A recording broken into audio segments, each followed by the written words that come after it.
নমস্কার বন্ধুরা, সবাই কেমন আছো? আশা করি সবাই ভালোই আছো।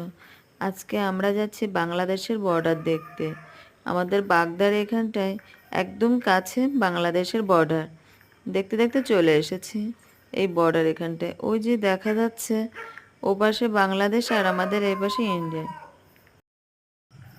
জানো বন্ধুরা, ওপাশে যাওয়া যায়, বাংলাদেশে বর্ডার ওপারে যাওয়া যায়, কিন্তু আমরা যে বিকালে গেছি তার জন্য ওপারে যেতে পারিনি। আর যাওয়ার সময় অবশ্যই আধার কার্ড লাগবে। আমরা সব কিছুই নিয়ে গেছিলাম, কিন্তু আমাদের যে বেলা হয়ে গেছে তার জন্য যেতে পারিনি। আর বেলা হয়ে গেলে ওপারের মানুষজন সবাই এই পাশে চলে আসছে।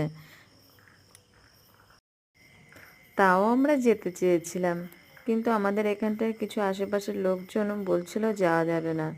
তারপর আমরা চলে আসছি। আসার সময় দেখি কত সুন্দর সূর্যমুখী একটা জমিতে হয়েছে। তারপরে এখানে কিছুটা ভিডিও করলাম, ছবিও তুলেছি। আমরা তারপরে বাড়িতে চলে এসেছি। ভিডিওটা ভালো লাগলে অবশ্যই লাইক, কমেন্ট, সাবস্ক্রাইব করবে।